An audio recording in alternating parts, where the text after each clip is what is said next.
Hermanos, buenas tardes, hermanos. Yo sé que la hora no ayuda mucho y el clima, pero con la ayuda del Señor vamos a predicar acerca de su evangelio, a predicar la buena noticia, y le damos gracias al Señor por la oportunidad, el privilegio, pero también la responsabilidad que eso conlleva, tanto para un servidor como para aquellos que escuchan. Entonces la idea va a ser orar en primer lugar y pedir al Señor que Él tenga nuestros corazones abiertos y nos dé lucidez y también nos ayude. Señor y Padre amado, gracias te damos por tu palabra bendita, Señor. Gracias porque ella habla a nuestros corazones, Señor. Te rogamos que tú estés hoy presente, Señor, como sabemos que tú estás. Que los corazones estén abiertos, Señor, a tu palabra. Que cualquier cosa, Señor, que no sea tu palabra salga de nuestra mente. Que no ocupe el lugar de ella, Señor, y que podamos estar atentos y pendientes al mensaje que tienes para nosotros en esta tarde. Porque tu palabra es viva y es eficaz, Señor. Te pedimos un quebranto espiritual, Señor. Te pedimos sanidad para los corazones, Señor. Gracias por tu palabra, en el nombre del Señor Jesús. Amén. Amén. Bueno, pues con la ayuda del Señor en esta tarde vamos a hablar acerca de un tema que quizás no es habitual. Quizás al leer el texto y ver el epígrafe de incredulidad de los judíos, pues no fuera lo habitual. No es un milagro específico, no es la curación quizás de un cojo, de un leproso, sino que es en general la incredulidad de un pueblo. Pero miren, estudiando este texto, lo primero que me venía a la mente es lo importante que es ubicarnos, hacer un parón, porque eso es lo que vamos a ver en Juan cuando escribe este relato, inspirado por el Espíritu Santo. Parece que es un texto que lo han incluido allí, que está pegado, porque anteriormente vemos que el Señor Jesús va a anunciar su muerte. Y si saltamos el relato del versículo 37 al 43, el Señor Jesús va a hablar de que Él es la luz y que su palabra va a juzgar a los hombres. Pero parece que Juan hace una pausa en el relato. Parece que Juan para y dice, vamos a ubicarnos, vamos a hacer números, vamos a hacer cuentas, vamos a hacer un balance. Y miren, a menudo es necesario hacer un balance, hay que ubicarse correctamente. ¿Por qué? Pues por varias razones. Cuando nosotros paramos podemos mirar hacia atrás y cuando nosotros paramos podemos mirar hacia adelante. Pero en movimiento muchas veces no podemos. Y claro, cuando miramos para atrás, vemos los proyectos en los que nos hemos comprometido. Y se me ocurría, por ejemplo, esa pequeña reforma que tenemos en casa, ¿verdad? ¿Quién no tiene esa gotera? O ese bombillo que está fallando, o esa pared que tiene humedad. Y nos comprometemos a hacer esa pequeña reforma. Y una vez que ha pasado el tiempo, hacemos el balance. ¿Cómo ha quedado? ¿Cómo es el resultado de esa reforma? Y puede ser positivo o negativo. Pero quizás no es una reforma, quizás es un cambio de trabajo. Y ahora que he cambiado de trabajo, puedo parar y plantear cómo ha sido mi paso por el antiguo trabajo. ¿He dejado una buena huella o he pasado de aquella manera por el trabajo? Quizás tiene que ver con organizar un evento en casa. Voy a invitar a toda mi familia. Voy a hacer una cena y quiero que salga bien. Y una vez que todo ha pasado, ya en la noche medito y veo en qué he fallado, qué he podido mejorar o qué cosas quizás he hecho bien y tendré que repetir en un futuro. Así que estarán de acuerdo conmigo en que pararse y hacer un balance es importante en la vida en general. Es una tarea que nos hace reflexionar, es una tarea que nos hace mirar hacia atrás, pero también mirar hacia adelante. ¿Qué expectativas tengo en un futuro? ¿Qué esperanza tengo? En muchas ocasiones podemos ver con alegría los resultados y decir, hemos cumplido con el propósito que teníamos. Pero en otras ocasiones veremos que no hemos llegado a dar la talla. Pues miren, algo parecido pasa en la vida cristiana. En la vida cristiana también tenemos que hacer un balance, tenemos que parar, tenemos que frenar y ver hacia dónde estamos yendo. Porque este mundo no nos invita a ello, este mundo no nos invita a parar, este mundo nos pide que sigamos en este tren que no para. Dice el profeta Ageo en el capítulo 1, versículo 5, hablando de meditar, de reflexionar, dice, pues así ha dicho Jehová de los ejércitos, meditad bien sobre vuestros caminos. Y ahora dice, ¿por qué? Sembráis mucho y recogéis poco, coméis y no os saciáis, bebéis y no quedáis satisfechos, os vestís y no os calentáis, y el que trabaja a jornal recibe su jornal en saco roto. Y yo me preguntaba, ¿no nos pasa esto a nosotros también? ¿No nos pasa esto? Que a veces parece que no tenemos nada y lo tenemos todo, pero tenemos un vacío en nuestras vidas.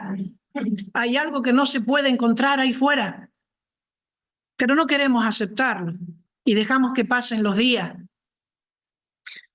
¿Acaso estamos mirando o invirtiendo demasiado en estas cosas terrenales y hemos olvidado que también tenemos que invertir en las cosas espirituales?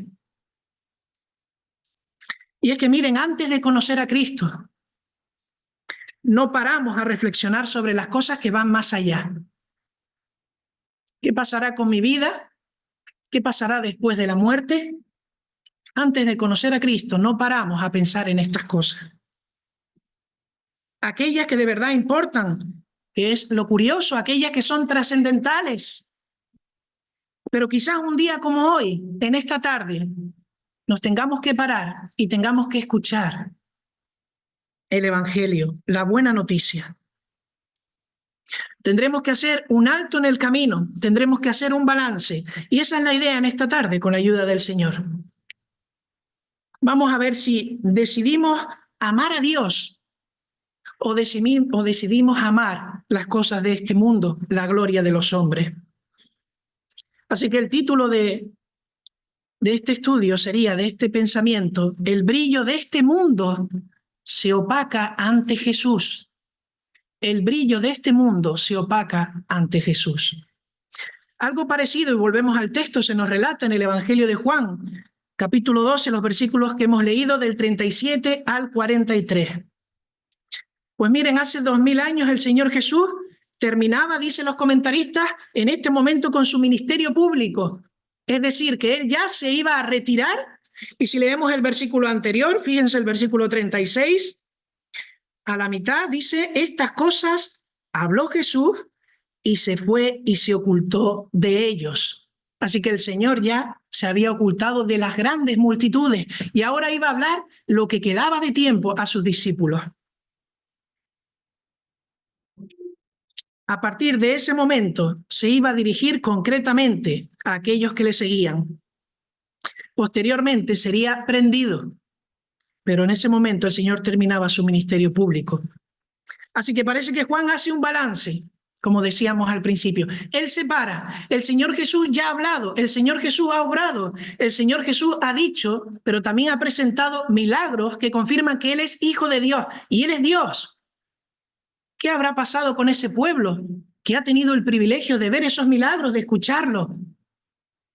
Vamos a ver el balance. Versículo 37. Pero a pesar de que había hecho tantas señales delante de ellos, no creían en él. A pesar de manifestarse como el Hijo de Dios, haciendo señales y prodigios, no creían en él. Y la verdad que parece en un primer momento que no es un buen balance.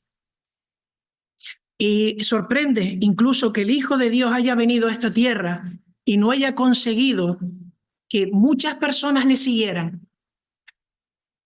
Parece un ministerio estéril, pues la gran masa del pueblo sigue condenada, aunque hayan visto al Hijo de Dios. ¿Acaso no fueron suficientes los milagros? ¿Acaso no se manifestó de la manera correcta?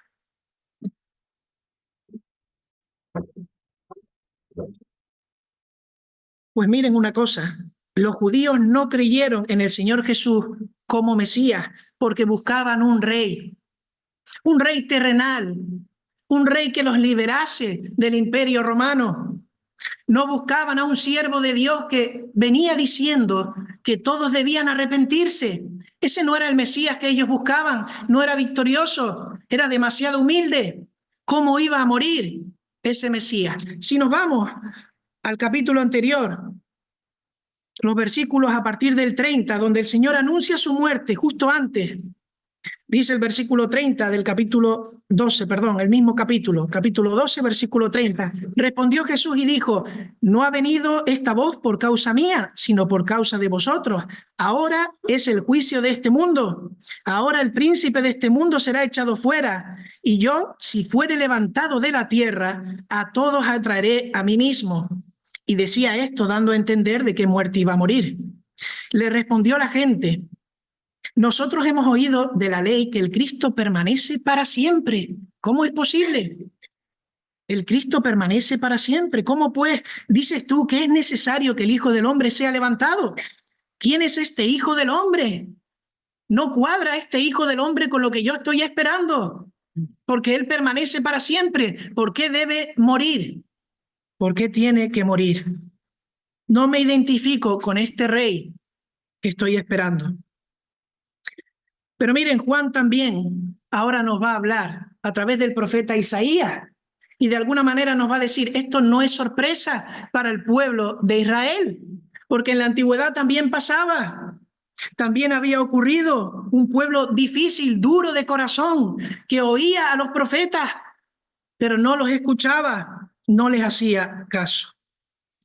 Y Dios castigaba e intervenía en su pueblo. Dios mandaba plagas a su pueblo. Dios castigaba. Dios hacía que naciones enemigas vinieran a su pueblo para decirle: yo estoy aquí, yo te amo, pero no estás en el camino correcto en el que yo te he marcado.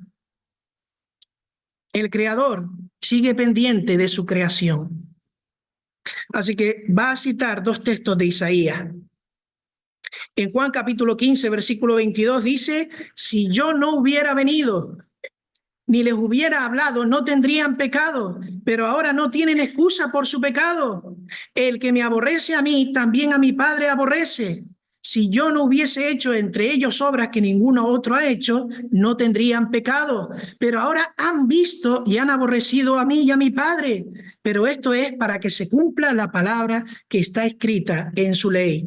Sin causa me aborrecieron. Y Romanos 1:20 también afirma que no hay excusa para el pueblo judío, porque las cosas invisibles de él, dice Romanos 1:20, su eterno poder y deidad se hacen claramente visibles desde la creación del mundo, siendo entendidas por medio de las cosas hechas, y dice ahora, de modo que no tienen excusa. Así que cada una de las señales que el Señor hizo no eran arbitrarias, no eran al azar, era para decir al pueblo que Él era el esperado, el Mesías, y que Dios lo había mandado. Y estas señales no fueron hechas en un rincón, a escondidas, fueron delante de todos y en muchas ocasiones a plena luz del día. Pero el verbo que utiliza aquí, el de no creían, está en tiempo imperfecto. ¿Y esto qué quiere decir? No creían. Pues miren, se puede no creer una vez, pero mañana creer, porque cambian las circunstancias. Pero cuando el texto habla aquí de no creían, es una acción continua. El Señor había hecho tantas cosas, ellos habían visto tanto y escuchado tanto, que no creían y no iban a creer. Porque el Señor veía sus corazones. No tenían la confianza en el que Él fuera el Hijo de Dios. Quizás algunos llegaron a sentir cierta simpatía por Jesús, incluso por su mensaje intelectual. Es un maestro, es un rabino. Lo que dice concuerda, pero es el Mesías, es el Salvador. Faltaba la confianza personal y el compromiso de vida con Él. Así que, querido amigo, lo primero que quiero poner sobre la mesa en esta tarde, el primer ítem, la primera cuestión en este balance es: ¿qué es para ti Jesús en esta tarde?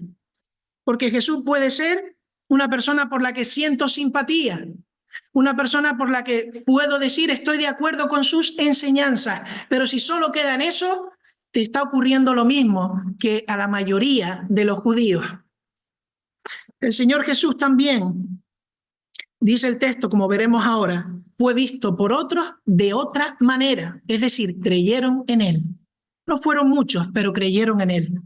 Y no veían al Señor Jesús como un maestro, como un erudito. No creían en él intelectualmente, lo veían de otra manera. Creían que Jesús era el Cristo, el Hijo del Dios viviente. Creer en él, en el Dios hecho hombre, que bajó de los cielos y que vino a buscar y a salvar lo que se había perdido. Así que esta es la primera parada en esta tarde. ¿Qué piensas acerca del Maestro? ¿Es el Señor Jesús un sabio? ¿O en verdad es el Hijo de Dios para ti? Porque en función de cómo veas al Señor Jesús, tu vida tendrá un sentido u otro. En una ocasión o en varias ocasiones el Señor Jesús le pregunta a la multitud, ¿quién decís que soy yo? Y muchos dicen, un profeta, un sabio, un rabino, un erudito. Algunos dicen que Elías. Pero entonces él le pregunta a sus discípulos y le dice, ¿y quién soy para ustedes? Y entonces Pedro, con su carácter particular, se adelanta y dice, tú eres el Cristo, el Hijo del Dios viviente. ¿Qué piensas en esta tarde de Jesús?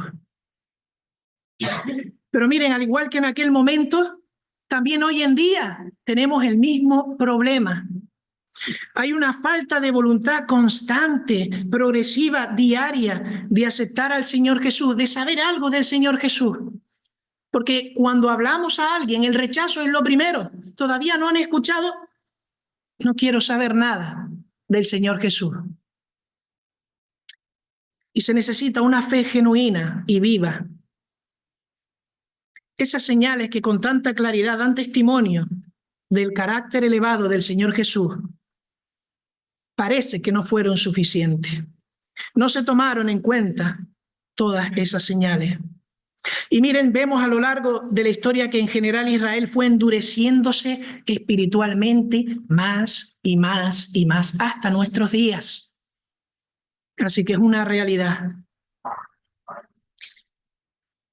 Dice Spurgeon, el famoso predicador, ellos pudieron verlo, ellos pudieron oírlo y sus corazones fueron conmovidos, pero lo rechazaron como el Mesías esperado, el Salvador del mundo. De nada sirve escuchar al Señor Jesús en esta tarde, de nada sirve verlo a través de su palabra, ser conmovidos, si no nos vamos a sus pies y nos postramos delante de Él y lo reconocemos como el Rey que es.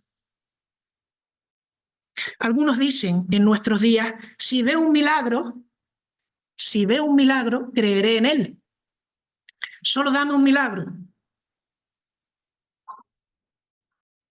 Pero viendo la evaluación del ministerio del Señor Jesús y poniéndonos en la piel del pueblo de Israel, los milagros no sirven. En el sentido en el que los estamos deseando ver. Quizás estés esperando un milagro en tu vida, la respuesta a una petición, a un deseo. Y entonces sí, creeré en el Señor Jesús, aquel del que tú me hablas. Pero querido amigo, créeme que tal y como afirma la palabra de Dios, el hombre y la mujer no quieren ver a Dios en cada milagro de sus vidas. Porque hay multitud de milagros diariamente que no vemos o no queremos ver. Antes bien, buscamos excusas y miramos para otro lado, porque así funcionan las cosas y tiene que ser así. Y mañana saldrá el sol igual que hoy, porque hasta ahora ha salido. Pero ¿acaso no es un milagro despertar cada día con ese sol radiante que no solo ilumina, sino que hace que no nos congelemos? O quizás el respirar justamente el oxígeno que necesitamos en este planeta no es un milagro. O quizás sentir y expresar cosas a través de la música, de la pintura, de la escritura. ¿Acaso no son milagros? ¿Acaso es el azar? ¿Es algo fortuito en nuestras vidas? Lo tenemos delante a diario, pero no queremos verlo. Y diría más, nosotros mismos somos un milagro. Testimonio vivo de un Dios creador. Así que si queremos ver milagros, solo tenemos que mirarnos los unos a los otros y el lugar en el que estamos. Porque a pesar de nosotros, estamos. Gracias a Dios. Así que lo que faltaba en ese entonces y hoy en día no son milagros. Falta una disposición del corazón honesta y abierta a considerar las evidencias de la palabra de Dios. Sin prejuicios. Falta vernos en el espejo de la Biblia, la cual nos hace vernos como somos realmente. Y alguien dirá, ¿y cómo somos? ¿Porque somos tan diferentes unos de otros? ¿Acaso tendremos algo en común todos? Pues miren, vamos a leerlo. Romanos capítulo 1, acompáñenme.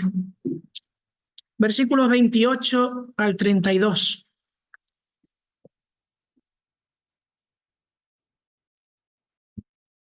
Romanos capítulo 1, 28 al 32. Allí se nos describe cómo somos, cuál es nuestra tendencia. Y dice, y como ellos no aprobaron tener en cuenta a Dios, Dios los entregó a una mente reprobada para hacer cosas que no convienen. Y miren qué cosas hacemos.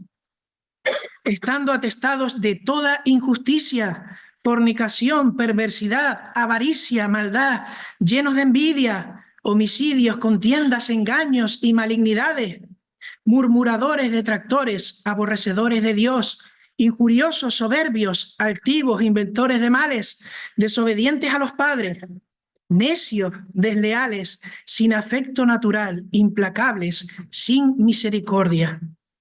Y miren lo que dice ahora, quienes, habiendo entendido el juicio de Dios, que los que practican tales cosas son dignos de muerte, no solo las hacen, sino que también se complacen con los que la practican. Así que no solo hacemos estas cosas, sino que también nos complacemos con aquellos que lo hacen. Esta es la descripción del ser humano por naturaleza. Nuestra naturaleza tiende al mal. Y Dios lo confirma al mirar desde los cielos en el mismo libro, capítulo 3, versículo 10. Si nosotros somos así, ¿cómo nos ve Dios? Capítulo 3 de Romanos, versículo 10, como está escrito, no hay justo ni aún uno. No hay quien entienda, no hay quien busque a Dios. Todos se desviaron, a una se hicieron inútiles. No hay quien haga lo bueno, no hay ni siquiera uno. Sepulcro abierto es su garganta, con su lengua engañan. Veneno de áspides hay debajo de sus labios. Su boca está llena de maldición y de amargura. Sus pies se apresuran para derramar sangre. Quebranto y desventura hay en sus caminos, y no conocieron camino de paz. Y no hay temor de Dios delante de sus ojos. Y diría que ese es el resumen. No hay temor de Dios delante del hombre natural. Le da la espalda y no quiere saber nada de un Dios. Por mucho que Dios venga con una buena noticia a tu vida. Somos pecadores y por lo tanto hemos sido destituidos de la gloria de Dios. Somos indignos. Estamos encadenados al pecado, cada uno al suyo o a los suyos. Encadenados al pecado.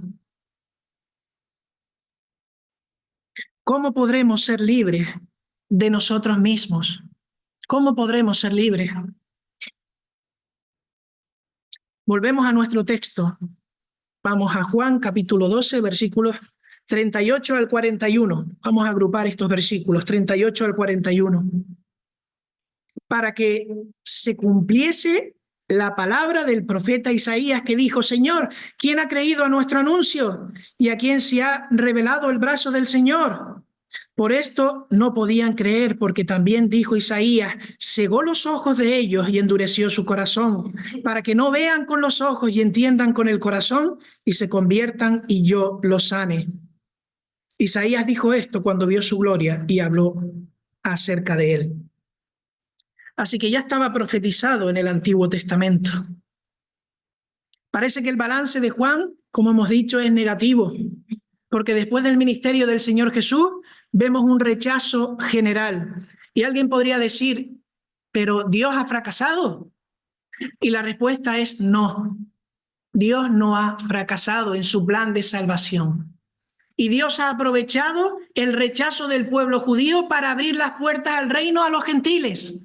Es decir, a los que no son judíos, a los que no eran su pueblo originalmente. Así que hemos sido bendecidos y el Señor ha aprovechado lo malo de nosotros para hacer sus propósitos. Miren Hechos capítulo 28, versículos 26 y 24.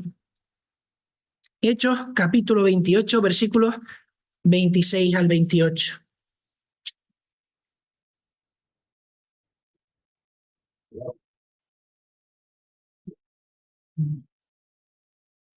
Dice así la palabra del Señor. Ve a este pueblo y diles, de oído oiréis y no entenderéis, y viendo veréis y no percibiréis. Está hablándole al pueblo de Israel, porque el corazón de este pueblo se ha engrosado y con los oídos oyeron pesadamente y sus ojos han cerrado, para que no vean con los ojos y oigan con los oídos y entiendan de corazón y se conviertan y yo los sane. Y miren lo que dice ahora el versículo 28. Sabed pues que a los gentiles es enviada esta salvación de Dios y ellos oirán. Y aquí los gentiles somos nosotros. Y la pregunta es, ¿oiremos? ¿Oiremos el mensaje de salvación que ha llegado a nosotros? Volviendo a nuestro texto, dice la expresión para que se cumpliese. Y lo utiliza Juan en muchas ocasiones, por lo menos 8, que no vamos a nombrarlas.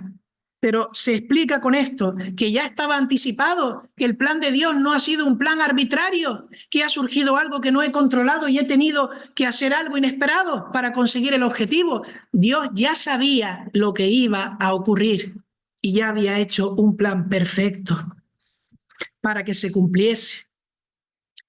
Pero si entramos en el versículo 40, quizás tengamos alguna duda con este Dios del que estamos hablando. Y me explico. ¿Cómo es posible que Dios mismo cegue y endurezca el corazón de unas personas, o por lo menos parece eso, y de otras no? ¿Cómo es posible? Y es que miren, fuera de contexto puede ser que se interprete de esa manera y tenemos que decir que no es así. La interpretación no es que Dios ha cegado y endurecido el corazón de unos y de otros no. Como si fuera un Dios soberano pero arbitrario, cruel e injusto. Ese no es nuestro Dios. Ciertamente es soberano, pero Él no actúa de esa manera. Hay de fondo una responsabilidad del hombre de manera individual a responder positiva o negativamente al llamado de la salvación. Lo fue en el Antiguo Testamento y lo es en el Nuevo Testamento, en diferentes pactos, pero cada persona tiene una responsabilidad delante de Dios. Y en este caso, Dios quiere atraer a todos los hombres a través de la fe en Cristo. Y ese es el objetivo de Dios.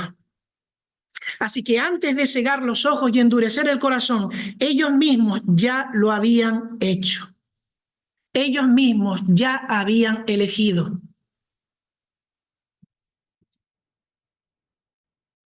Es una profecía que se cumplió en Isaías, pero también en tiempos del Señor Jesús. Así que cuando el Señor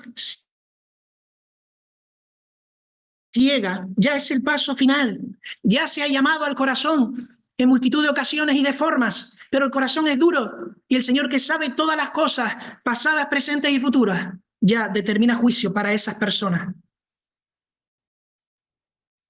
El hombre es el que rechaza a Dios. Dios no rechaza a ningún hombre. Eso es importante y más en nuestros días.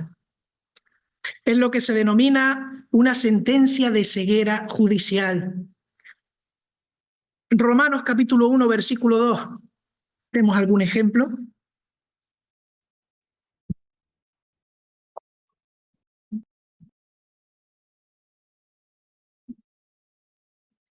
Perdón, Romanos capítulo 1, versículo 24. Por lo cual también Dios los entregó a la inmundicia en las concupiscencias de sus corazones, de modo que deshonraron entre sí sus propios cuerpos. Versículo 28 también de Romanos, en este mismo sentido.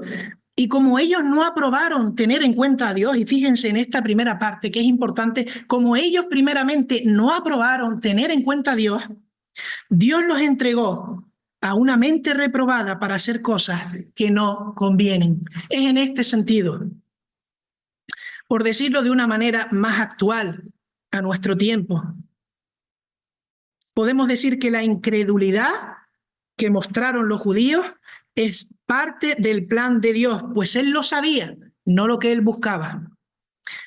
Pero Dios en su sabia providencia puede usar esa incredulidad para su propósito de amor. Así lo entendía Pablo y nos ha llegado a nuestros días. Aquellos judíos no creyeron en Jesús. Eso no fue culpa de Dios. De la misma manera que hoy muchos no creen y no es culpa de Dios. Y no es culpa de que no se manifieste, de que no hable a los corazones. No tenemos excusa, decíamos al principio. Y todo esto tiene su lugar en el esquema divino. Versículos 42. Con todo eso de nuestro texto, Juan capítulo 12, versículo 42. Con todo eso, aún de los gobernantes, muchos creyeron en él, pero a causa de los fariseos no lo confesaban para no ser expulsados de la sinagoga. Muchos creyeron en él, de los gobernantes. Y aquí gobernante en el original habla de una persona investida de poder, con dignidad, un jefe. Gobernadores. Es verdad que conocemos por la palabra a Nicodemo, miembro del Sanedrín, y también a José de Arimatea, pero más habían. ¿Y ellos qué hicieron? Creyeron en él, pero no lo confesaron para no ser expulsados de la sinagoga. No lo confesaron. Qué importante la palabra confesar en la palabra del Señor. Confesar. No lo confesaron. La palabra original es homologueo y significa, por un lado, asentir, reconocer y por el otro lado, identificarse a alguien, estar junto a alguien. Así que si yo no confieso al Señor Jesús, yo no asiento lo que Él dice, yo no me pongo en su lugar, yo me alejo de Él, no lo reconozco. Y estamos hablando de su persona, del Señor Jesús. Cuando no confesamos al Señor Jesús, nos estamos apartando de Él. Nos estamos alejando de Él. Estamos diciendo, yo no tengo nada que ver contigo. Y nos viene a la mente el relato de Pedro, ¿verdad? Qué difícil es confesar en la práctica al Señor en los lugares donde el Señor nos pone. Y más cuando son personas que tienen autoridad, que tienen poder y que encima pueden ser expulsadas de la sinagoga. Qué presión tan grande. Seguir a Cristo de manera secreta. ¿Qué significa seguir a Cristo de manera secreta? Y aquí tenemos que hacer un alto en el camino. Tenemos que seguir meditando y haciendo un balance. Querido amigo, ¿cuál es tu temor en esta tarde? Podríamos decir, ¿cuál es tu sinagoga de la que te van a expulsar si no crees en el Señor Jesús? ¿A qué temes?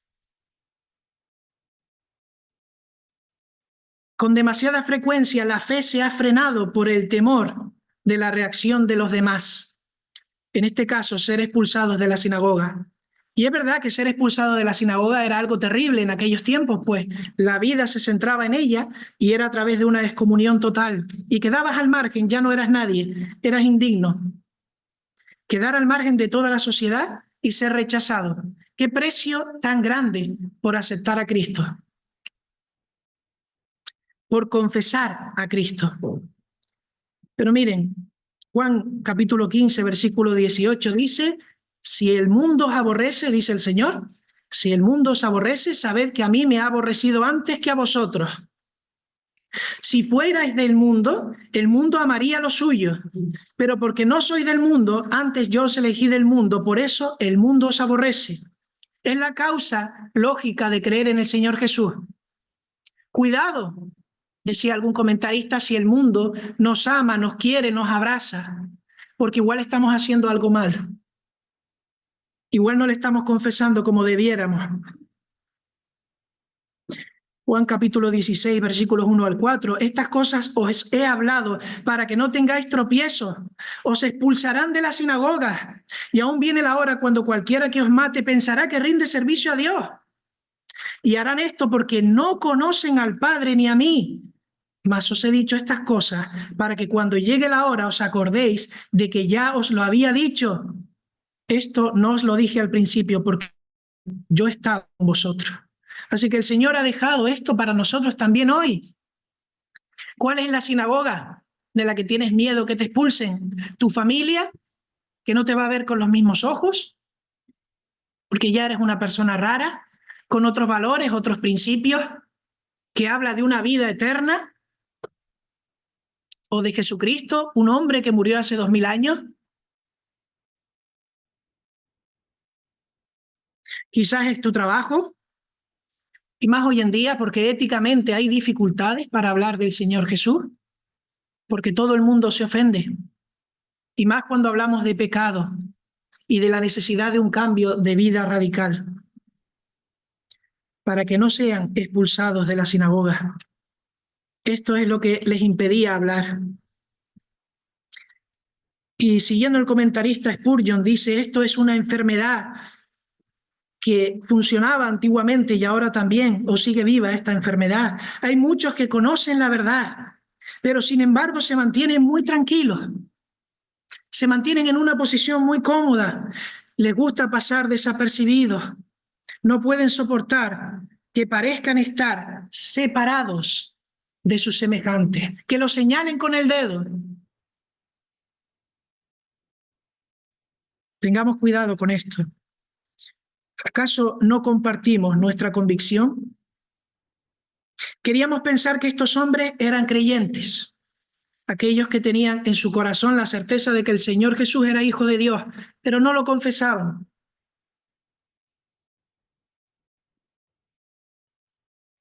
Y tenemos que hacer nosotros un ejercicio, sobre todo aquellos que hemos aceptado al Señor Jesús.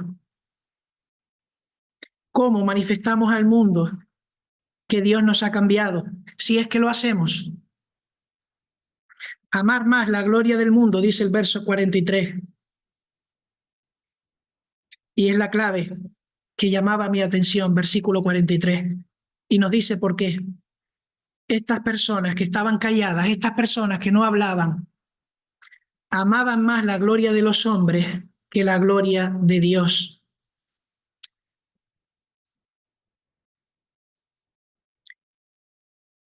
Un comentarista decía, ¿qué pensará Dios ante la cobardía de aquellos que por temor a ser odiados disimulan su fe ante los hombres? ¿Puede acaso ser algo más insensato que preferir los aplausos de los hombres al juicio de Dios? La advertencia es clara, debemos hacer balance. Queridos hermanos, nos identificamos con Cristo, le confesamos delante de los hombres, nos avergonzamos delante de Él. Confesarle delante de los hombres no es algo trivial. Y voy a poner algunos versículos. ¿Por qué no es trivial confesar al Señor delante de los hombres?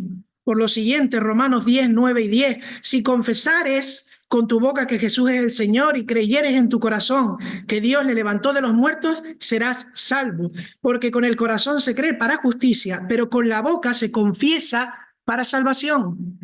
Lucas 12, 8 y 9, os digo que todo aquel que me confesare delante de los hombres, también el Hijo del Hombre le confesará delante de los ángeles de Dios, mas el que me negare delante de los hombres será negado delante de los ángeles de Dios.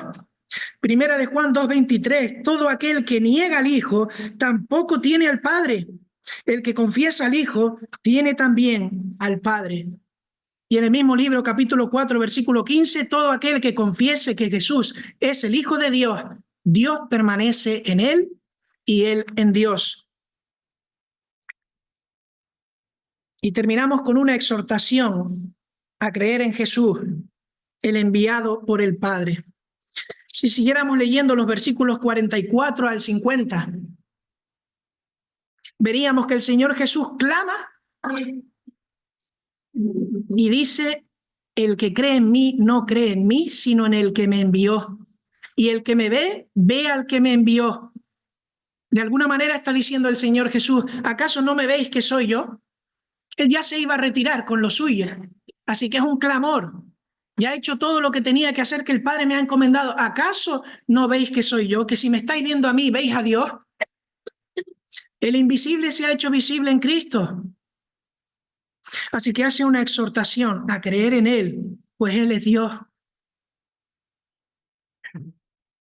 El Señor Jesús ha venido a este mundo para darnos el conocimiento de cómo es Dios. pero no como es Dios físicamente, que a veces produce morbo saber cómo es Dios, si es más alto, más bajo, si tiene barba. No, de eso no se trata. Se trata del carácter de Dios. Lo vemos en Jesús. Así todo el que ha visto a Cristo ha visto al Padre. El Hijo es la imagen misma, el resplandor de la gloria del Padre, dice Hebreos 1:3. Y el Hijo dice que yo soy la luz, versículo 46 en el que estamos. Yo la luz he venido al mundo para que todo aquel que cree en mí no permanezca en tinieblas. ¿Y qué es las tinieblas? Donde nosotros estamos ahora ubicados. La tiniebla o las tinieblas es el pecado, es el mal, es la oscuridad. Y ahí estamos nosotros, donde leíamos antes toda clase de pecados que nos mueve nuestro ser, nuestra condición. Es un sentido metafórico, pero estamos en la oscuridad. Y sin embargo, en contraste, viene el Señor Jesús, viene la luz, la única luz. Yo soy la luz.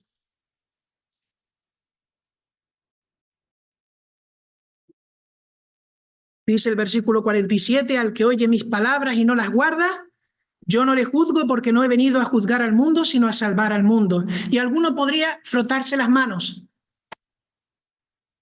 El que oye mis palabras y no las guarda, yo no le juzgo, porque no he venido a juzgar al mundo, sino a salvar al mundo.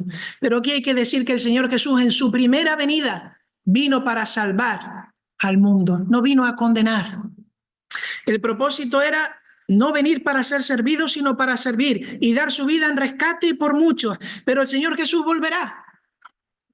El Señor Jesús volverá y va a venir con poder y gloria para juzgar al mundo y para reinar. Segunda de Timoteo 4:1. Pablo le dice a Timoteo, te encarezco delante de Dios y del Señor Jesucristo, que juzgará a los vivos y a los muertos en su manifestación y en su reino. Y Hechos 17:30-31, pero Dios, habiendo pasado por alto los tiempos de esta ignorancia, ahora manda a todos los hombres en todo lugar que se arrepientan, por cuanto ha establecido un día en el cual juzgará al mundo con justicia por aquel varón a quien designó, dando fe a todos con haberle levantado de los muertos.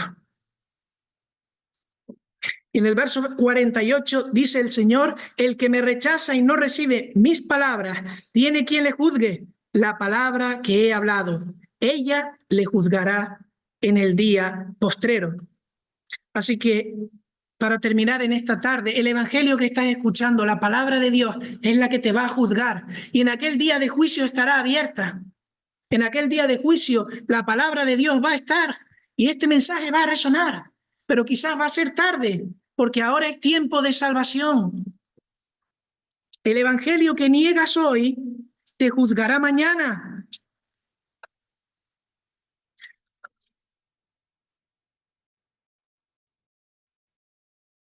El Señor Jesús hizo lo que el Padre le pidió, versículos 49 y 50.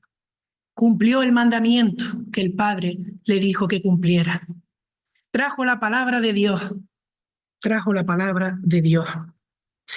Y la expresión que utiliza aquí es que el Señor Jesús no se quedó corto. El Señor Jesús utilizó en el contexto la sustancia del mensaje exacto, pero también las palabras exactas que Dios quería, Dios Padre, que transmitiera a la humanidad. El mensaje de salvación y de revelación de Dios está completo. Está en la palabra de Dios. Y en Cristo tenemos vida eterna. Pero unas últimas palabras para los amigos en esta tarde. ¿Qué dicen estas palabras? ¿Qué encontramos? Pues miren, algunas hemos visto ya. Por nuestra naturaleza, y lo vamos a hablar en 6 puntos, por nuestra naturaleza, lo hemos visto, pecadora, por nuestro estilo de vida alejados de Dios, estamos destituidos de la gloria de Dios, hemos perdido el rango que teníamos, somos indignos. Esa es nuestra condición. En segundo lugar, la paga del pecado es la muerte, la separación eterna entre Dios y el hombre, separación eterna, no solo en esta vida. En tercer lugar, el hombre está condenado a pasar la eternidad en el infierno, dice Apocalipsis. Y por amor al tiempo no vamos a buscarlo, pero lo pueden leer en Apocalipsis capítulo 20, en el juicio. Y allí se habla de un infierno. No es una fábula, no es un cuento. el infierno.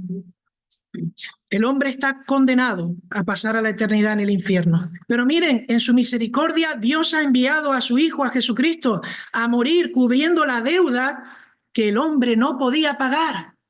Porque por obras no podemos ser salvos, dice la palabra. Y Jesús resucitó al tercer día después de morir, venciendo a la muerte, y ascendió a los cielos. Dice la palabra, a preparar morada para aquellos que creen en él.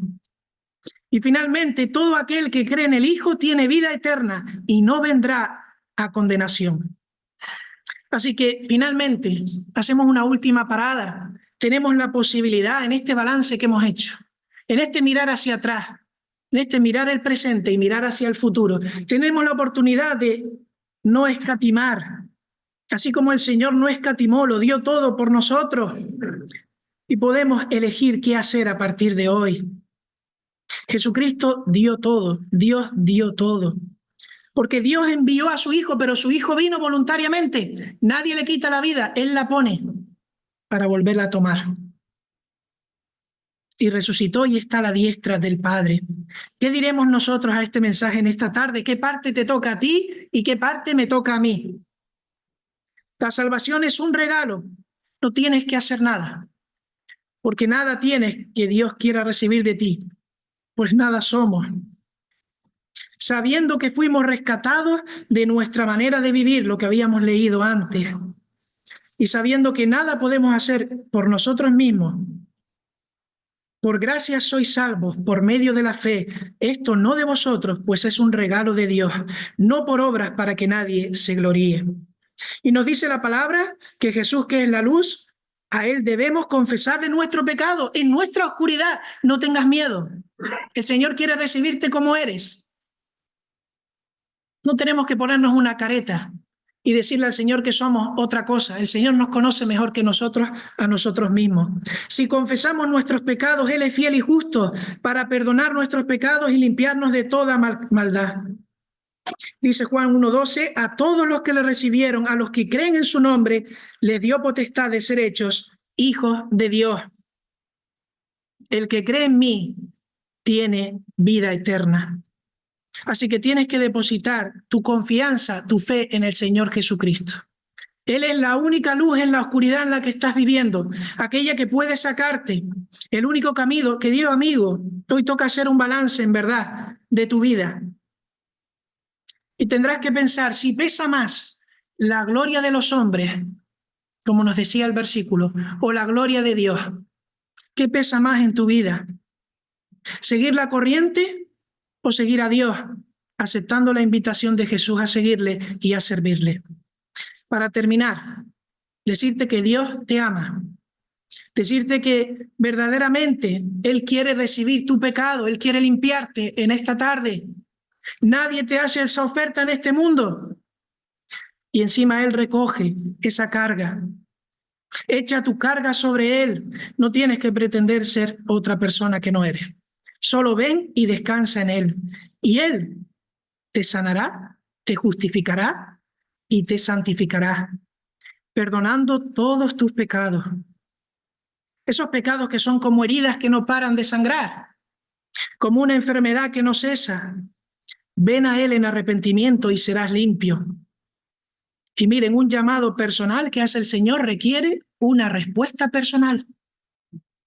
Un llamado personal requiere una respuesta personal. Así que, querido amigo, en esta tarde, si has entendido el mensaje de salvación, si has entendido tu condición, si has entendido que Cristo vino por ti para sacarte de esa oscuridad, la pregunta es, ¿quieres recibir a Cristo esta tarde como tu Salvador? ¿Has entendido que Cristo es la respuesta? Hoy es tiempo de salvación. Jesús te está llamando, no rechaces hoy su voz, porque mañana puede ser tarde.